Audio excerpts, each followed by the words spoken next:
ముందుగా వేదిక అలంకరించిన పెద్దలందరికీ మరియు ఈ కార్యక్రమం చేసిన మీడియా ప్రతినిధులకి మరియు ఇక్కడికి చేసిన దేవుడు లాంటి ప్రేక్షకులందరికీ అందరికీ పేరు పేరున నా నమస్కారాలు.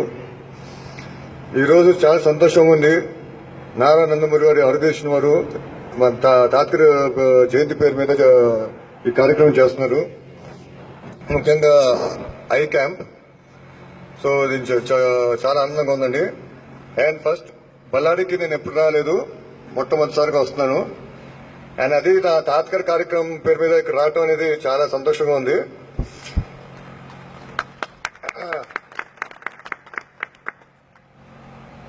ముఖ్యంగా ఈరోజు చెప్పాలంటే విశ్వవిఖ్యాత నట సార్వభౌమ కళమ్మ తల్లి వరాల తెలుగు బిడ్డ యుగ పురుషుడు శ్రీ శ్రీ నందమూరి తారక రామారావు గారి 93వ జయంతి. ఆయన మనను వదిలేసి 21 సంవత్సరాలైంది. అయినా సరే ఆయన మనం తలుచుకుని ఆయన పేరు మీద రక్తదానాలు కానివ్వండి, నేత్రదానాలు కానివ్వండి, ఒక పండుగ చేసుకుంటున్నాం.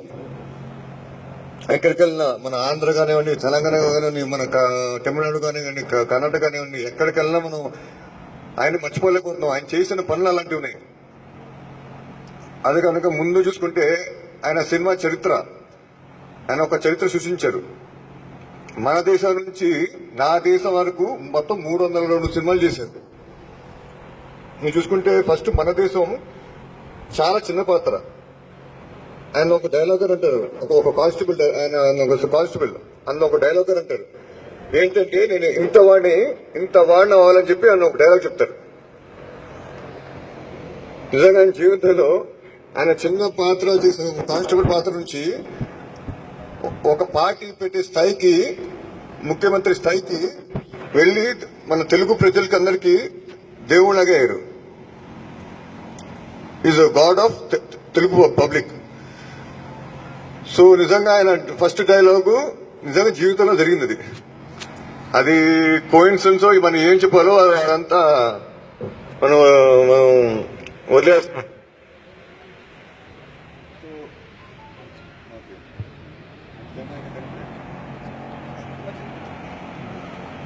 అయితే మన తాతగారు చూస్తుంటే మనం రాముడైనా, కృష్ణుడైనా, దుర్యోధనుడైనా, భీష్ముడైనా, రావణాసుడైనా ఏ పాత్ర చేసినా సరే ఆయన చేయాల్సిందే. ఆయన తప్ప ఇంకెవరు చేయలేరు. అది కూడా ఆయన చెప్పాల్సిన డైలాగులు ఒక 4 పేజీల డైలాగులు ఉంటాయి. సో ఆ డైలాగ్ చెప్పాలంటే అంత ఈజీ కదండి. ఆ రోజుల్లో సంస్కృతం డైలాగులు. ఈ రోజు అంటే ఆ డైలాగ్ మనం చెప్పలేము.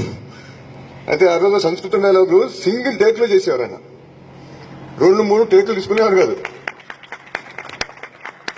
అందులో ఒక చిన్న పొరపాటు వస్తుంది అనుకోండి, అంత పెద్ద డైలాగ్ మళ్ళీ ఎక్స్ప్రెషన్స్ సహా చెప్పాలంటే అంత ఈజీ కాదు. కానీ ఆయన మామూలు వేరే ఆర్టిస్ట్ అయితే ఏదో అడ్జస్ట్ చేసుకోండి అని అంటారు. కానీ ఆయన ఒప్పుకోరు అసలు. మళ్ళీ ఆ డైలాగ్ కొడతారు, కొట్టి పర్ఫెక్ట్ గా చేసి ఎస్ టేక్. అలాంటి డెడికేషన్ ఉన్న వ్యక్తి ఆయన. సో అలా ఏ పాత్ర చేసినా సరే, మీరు సోషల్ చేసినా సరే, నెగిటివ్ క్యారెక్టర్ మనం దుర్యోధన చేసినా సరే ఆయన ఎవరు చేయాలి. ఫస్ట్ టైం దుర్యోధన క్యారెక్టర్ చేశారంటే అది ఎన్టీ రామారావు గారు. అది ఎవరు సాధించారు. ఫస్ట్ చాలా అన్నారు, నెగిటివ్ క్యారెక్టర్ ఏంటి, దుర్యోధన నువ్వే చేయడం ఏంటి అని అనేవారు. తాత్కారు ఇవన్నీ పట్టించుకోవాలా. నటుడు అనేవాడు ఏ క్యారెక్టర్ అయినా చేయాలి, అప్పుడే అతను సంపూర్ణమైన నటుడు అవుతాడు. అది కానివ్వండి, వృద్ధుడు క్యారెక్టర్ కానివ్వండి, భీష్ముడు కానివ్వండి, రకరకాల విభిన్న పాత్రలు చేసిన వాడే ఒక ఆర్టిస్టు. అయితే తాత్కారు ఆయన నిజం జీవితంలో ఒక ఛాలెంజ్ రాముడు అండి. దానికి 2 సంఘటనలు జరిగినాయి. ఒకటి చూసుకుంటే కృష్ణుడి సినిమా ఆయన మొదటిసారి చేశారు, చిన్న పాత్ర. ఆ సినిమా అటర్ ఫ్లాప్ అయింది. అయితే అందరూ కృష్ణుడి పాత్ర అయిపోయి రామారావు సూటోడు అయిపోయింది, ఇంకా వేరే పాత్ర చేసుకోవాల్సింది అని చెప్పారు. అది క్రిటిక్స్ చెప్పారు. అది ఆయనకు తెలిసి ఆయన చాలా కోపం వచ్చి, నేను కృష్ణుడి పాత్రకి సరిపోవటం ఏంటి, నేను చేసి మళ్ళీ తీరాల్సిందే అని చెప్పి మాయాబజార్లో మళ్ళీ కృష్ణుడి పాత్రకి చేశారు. చేసి అది సూపర్ డూపర్ హిట్ అవుతుంటో ఆయన కృష్ణుడు చేస్తే ఎన్టీఆర్ తప్పితే కృష్ణుడే అని చెప్పి ఒక పేరు వచ్చేసింది. దాని తర్వాత ఆయన తిరగలేదండి. మొత్తం 17 సార్లు కృష్ణుడు పాత్ర చేశారు. అదొక రికార్డు. ఇప్పటివరకు ఎవరు చేయలేదు అన్నిసార్లు కృష్ణుడి పాత్ర. అదొక ఛాలెంజ్ తీసుకున్నారు. ఇంకోటి బడి పంతులు, అందులో వృద్ధుడు క్యారెక్టర్, అందులో శ్రీదేవి తాత్కర్కి బంధువులకి చేసింది. అయితే అప్పుడు అందరూ ఆయన మాస్ హీరో, అప్పటికే మాస్ హీరో బాగా పేరు వచ్చింది, స్టార్డమ్ ఉంది. అలాంటి మాస్ హీరో ఒక వృద్ధుడు క్యారెక్టర్ చేయటం ఏంటి? అది క్లాస్ సినిమా. అయితే అందరూ ఆశ్చర్యపోయారు. తాత్కర్లో లేదు చేద్దాం కానివ్వండి, మాస్ ఏంటి క్లాస్ ఏంటి, పర్ఫార్మెన్స్ బాగుంటే ఎవరికైనా వస్తుంది అని చెప్పడం జరిగింది. అయితే అందరూ లేదు అయిపోయింది సినిమా ఫ్లాప్ అవుతుంది, ఇంకా ఆయన మాస్ తీసుకుంటారంటే సరే సినిమా అంతా పూర్తి అయిపోయింది, షూటింగ్ అంతా అయింది, సినిమా రిలీజ్ అయిందండి. పెద్దగా జనం కూడా వెళ్ళారు, కానీ పెద్ద ఆసక్తి లేదు. సరే ఏదో ఒకసారి చూద్దాం వెళ్ళారు. దాని తర్వాత ఆయన నటన చూసి ఫస్ట్ సీన్ నుంచి ఎండింగ్ వరకు నటన చూసి ఆశ్చర్యపోయారు. ఆయన వృద్ధుల క్యారెక్టర్ ముఖ్యంగా ఆశ్చర్యపోయి ఆయనకి అవార్డు కూడా వచ్చింది, స్టేట్ అవార్డు. అందులో ఒక సీన్ ఉందండి, వాళ్ళు కొడుకులు ఉత్తరం రాస్తారు. అయితే తాతగారు కలజోడు తీస్తా, అది కలజోడు కింద పడి ఆ చిన్న గాజు ముక్కలాగా ఇది అవుతుందండి. ఆ గాజు ముక్కతో ఉత్తరం చదువుతారు. సో అలాంటి అద్భుతమైన సీన్స్ ఆయన నటించారు, ఆయన జీవించారు సార్. ఆయన నటుడు జీవిస్తూ ఉంటారు. సో ఆయన ఒక్కడే ఒక మాస్ హీరో నుంచి క్లాస్ హీరోగా సూపర్ హిట్ అవటం అనేది అది తాత్కాలిక ఒక్కడి వల్లే సాధ్యమైంది. ఇంక ఎవరో వల్ల సాధ్యం అవ్వాలా. ఎందుకంటే మాస్ హీరోస్ నుంచి క్లాస్ అంటే అంత ఈజీ కదండి రావాలంటే. అది ఒక మార్క్ పడుతుంది, స్టాంప్ పడిపోతుంది. ఆయన పర్ఫార్మెన్స్ వల్లే మళ్ళీ ఏమాయో ఆయనకు చాలా బలమైన శక్తి ఉంది తాత్కర్కి. సో ఆయన మాస్ హీరో నుంచి క్లాస్ హీరోగా మారిపోయారు. అక్కడి నుంచి ఆయన క్లాస్ సినిమాలు చేయడం కూడా మొదలుపెట్టారు. క్లాస్ సినిమా కాకుండా ఫ్యామిలీ హీరో సినిమాగా చేశారు. డాక్టర్ బాబు అని చెప్పి ఒక విచిత్ర కుటుంబం, ఉమ్మడి కుటుంబం, ఇవన్నీ ఒక కుటుంబం సినిమాలుగా ఒక ఫ్యామిలీ హీరోగా పేరు సంపాదించుకున్నారు. సో అన్ని విధాలుగా అన్ని ప్రజల సినిమాలు ఆయన చేసి మెప్పించారు. కుటుంబం సినిమాలు కానివ్వండి, లేకపోతే ఒక పౌరాణిక చిత్రం కానివ్వండి, ఒక విలన్ క్యారెక్టర్ కానివ్వండి, ఒక క్లాస్ సినిమాలు కానివ్వండి, ఇంకా అన్ని రకాల పాత్రలు చేసి ఆయన ప్రజల్ని మెప్పించారు. అదే కాకుండా సో అందుకోసమే ఛాలెంజ్ తీసుకున్నారు. నేను బడి చేస్తాను, చేసి క్లాస్ హీరోగా నిరూపిస్తాను అని నిరూపించారు. సో దాంతో తాతగారు 2 సంఘటనలు నాకు బాగా గుర్తున్నాయి. సో దాంతో ఆయన్ని ఛాలెంజ్ రమ్మని పిలుస్తాను తాతగారిని. ఎందుకంటే జనరల్ గా ఏమైనా ఆర్టిస్ట్ వస్తే ఈ సబ్జెక్ట్ ఏమంటే వద్దురా మనకు సూట్ అవ్వదు ఎందుకులే అంటారు. కానీ తాతగారు ఏ సబ్జెక్ట్ ఇచ్చినా సరే ఆయన ఉపయోగించుకుంటారు. ఎందుకంటే ఆయనలో గట్స్ ఉంది. ఎస్ నేను చేస్తాను, ఏ క్యారెక్టర్ నేను చేస్తాను, నాకు భయం లేదంటారు.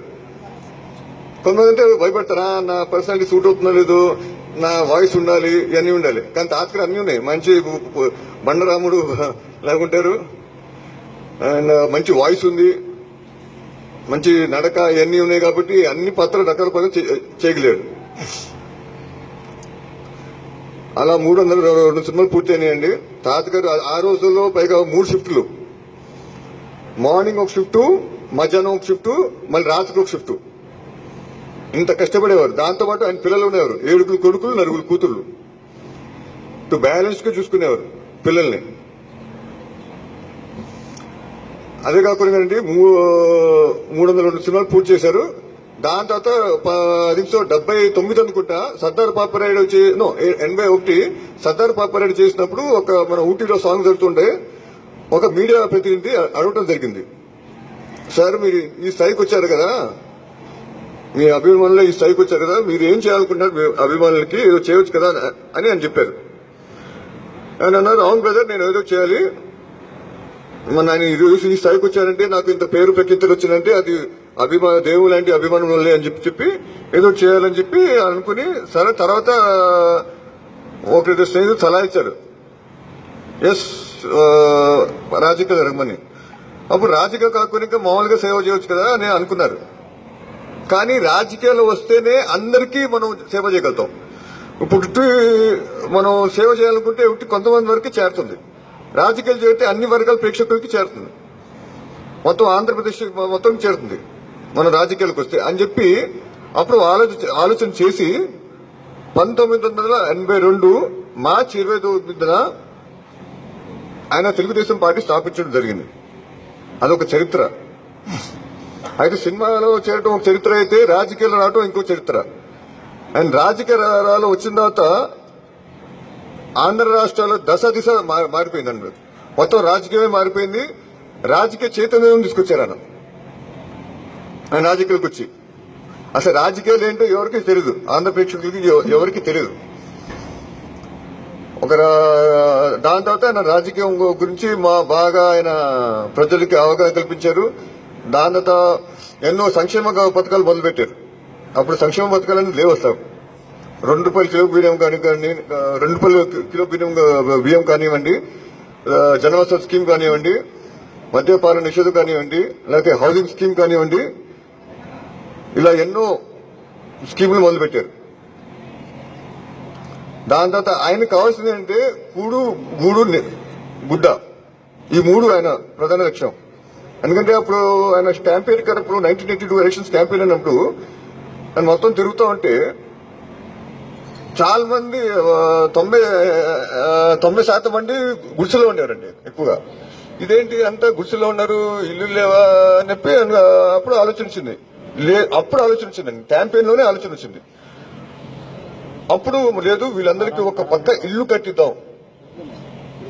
ఈ గుడిసెలో ఏముంటారు, వర్షాలకి గిషాలకి ఏముంటారు, ఎండలకి పాపం అని చెప్పి వాళ్ళకి అప్పుడు ఆలోచన వచ్చింది. మంచి ఇల్లు కట్టిద్దాం, స్లాబ్ తో ఒక ఇల్లు కట్టిద్దాం అని చెప్పి అప్పుడు ఆయన ఇల్లు పథకం ఆయన రూపొందించారు. మళ్ళీ రెండోది ₹2 కిలో బియ్యం. ఒక వృద్ధురాలు తాత క్యాంపెయిన్ చేస్తా ఉంటే సరే కరెక్ట్ గా 12:30, 12:45 టైం అయిందండి. ఆ టైంలో అప్పుడు జీప్ నుంచి కింద దిగుతున్నారు తాతగారు. అయితే వృద్ధురాలు బాబు మా ఇంటికి రండి అని చెప్తా ఉంటే ఫ్యాన్స్ లేదా అన్నారు. లేదు తాతగారు ఒప్పుకోలేదు. దాంతో వృద్ధురాలు ఇంటికి వెళ్ళారు,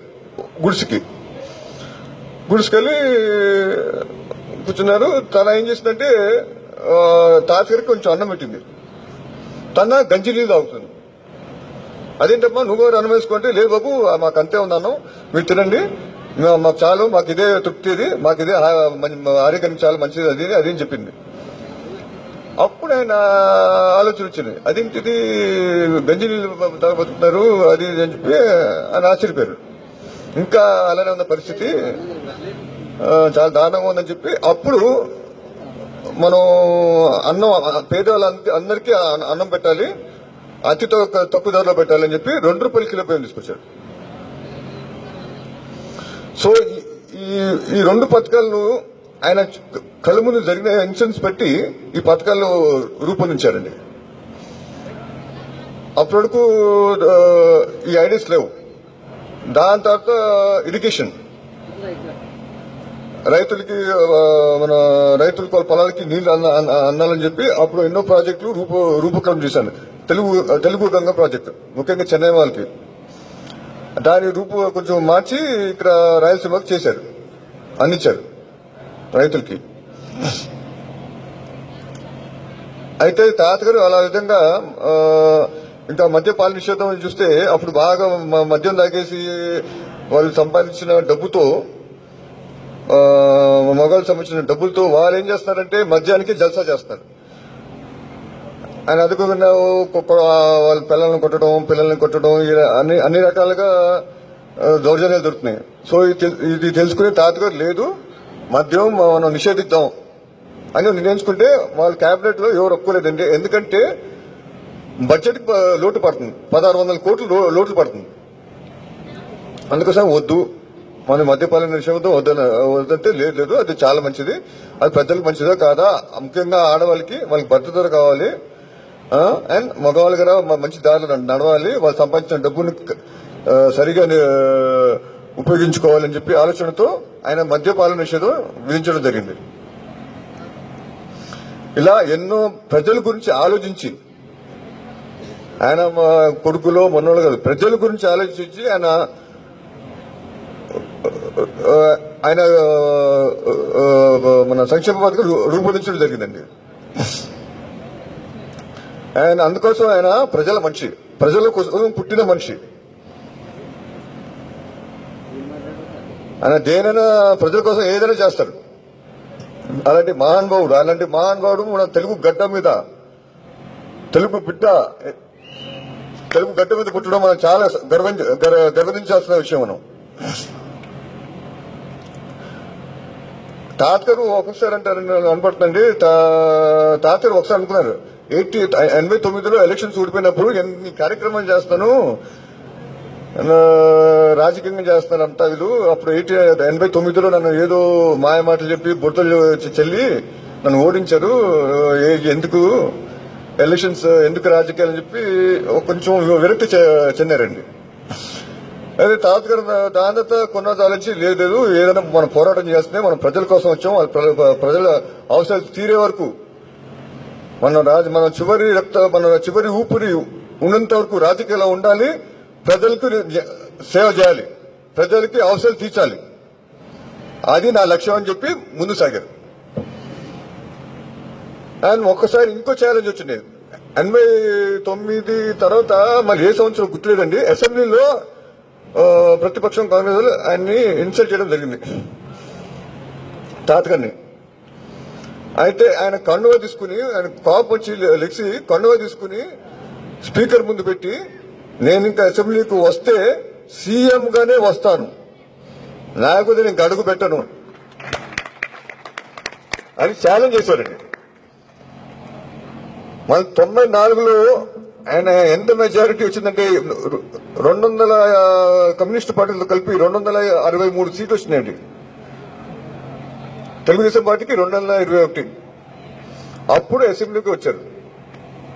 ఎస్ ఛాలెంజ్ అని అందుకోసమే ఛాలెంజ్ రాముడు అని పిలుస్తాం మేము. సో ఇలా ఇంకా తాతగారి గురించి చెప్తే ఇంకా ఎన్నో విషయాలు ఉన్నాయండి. అలాగే కొన్ని ఇంకా వాళ్ళ మిస్సెస్ మన నాయనమ్మ బసవ తారక రావు గారు అన్ఫార్చునేట్ గా 58 సంవత్సరాలు క్యాన్సర్ తో చనిపోవడం జరిగింది. సో అప్పుడు ఆయన చెన్నైకి చాలా హాస్పిటల్, చెన్నై హాస్పిటల్ తీసుకెళ్లారు, అమెరికా ఫారిన్ కంట్రీ తీసుకెళ్లారు, ఎక్కువగా ఫారిన్ కంట్రీలో ట్రీట్మెంట్ చేశారండి. అయితే ఎక్కువగా ఫారిన్ కంట్రీలో ట్రీట్ చేసినప్పుడు రకాల తిరిగి ఎంతో మంది చూసుకోగలిగారు. దాని తర్వాత దురదృష్టం మా నాయనమ్మ అస్తమించారు. అయితే అప్పుడు ఆయన బాగా బాధ కలిగిందండి. లేదు మా భార్య చాలా సఫర్ అయింది క్యాన్సర్ తో, హైదరాబాద్ లో అక్కడ ఫెసిలిటీస్ లేవు, క్యాన్సర్ హాస్పిటల్ లేదు, మనం దేశ విదేశాలు తిరగాల్సి వస్తుంది, మనం వేరే పక్క రాష్ట్రాలు తిరగాల్సి వస్తుంది, సో హైదరాబాద్ లో ఉంటే ఎంత బాగుండేది అని చెప్పి ఒక ఆలోచన వచ్చినప్పుడే హైదరాబాద్ లో ఒక క్యాన్సర్ హాస్పిటల్ పెడదాం, నా భార్య లాగా మిగతా వాళ్ళు బాధపడకూడదు, వాళ్ళు సుఖంగా వాళ్ళు ఏదొచ్చినా సరే నవ్వుతూ బతుకుతూ ఉండాలి అని చెప్పి ఆ దృష్టితో ఆయన బసవ తారక రావు క్యాన్సర్ హాస్పిటల్ పేరు నామకరణం చేశారండి. దాని తర్వాత అన్ఫార్చునేట్ గా మా తాతగారు చనిపోవడం జరిగింది. సో అది అలానే ఉండిపోయిందండి. దాని తర్వాత చంద్రబాబు నాయుడు, బాలకృష్ణ గారు ఇద్దరు కలిసి ఆయన ఆశయాన్ని ముందు తీసుకెళ్లారు. సో ఆయన ఎప్పుడు మనసులో ప్రజల గురించే, క్యాన్సర్ ఆయన భార్య పుట్టినా ప్రజలు బాధకూడదు, వాళ్ళు బాగుండాలి. సో అందుకోసం అంటున్నాను, అందుకోసం ఆయన ఒక సినిమా చేశారు, దేవుడు చేసిన మనుషులు. సో అందుకోసం సమాజ దేవాలయం, ప్రజలే నా దేవుళ్ళు ఆయన ఎప్పుడు అంటుంటారు మా తాతగారు. నిజంగా ప్రజలు దేవుళ్ళు, ఆయన కూడా ఒక దేవుడే. సో నేను ఆయన మనవడిగా పుట్టడం అనేది చాలా సంతోషంగా ఉందండి. ఎన్ని జన్మలైతున్నా ఈ రుణం తీర్చుకోలేనిది. అంటే గొప్ప మహానుభావుడు. ఆయన దగ్గర చూశాను, ఆయనతో ఉన్నాను మా తాతగారితో. చాలా డిసిప్లిన్, డెడికేషన్, హార్డ్ వర్క్. ఆయన షూటింగ్ 9 అంటే 8 అంటే 7 వచ్చారండి. ఆయన వచ్చి మేకప్ తో సహా 7 వచ్చి మేకప్ తో సహా 8 రెడీ అయిపోయారు. మిగతా ఆర్టిస్టులు కొంచెం అటు ఇటుకి వచ్చారు. కానీ చాలా మంది ఆర్టిస్టులు భయపడేవారు, అమ్మో ఎన్టీ రామారావు సినిమా అంటే ముందే ఉండాలని చెప్పి. సో ఆ డిసిప్లిన్ ఫాలో అయ్యారు.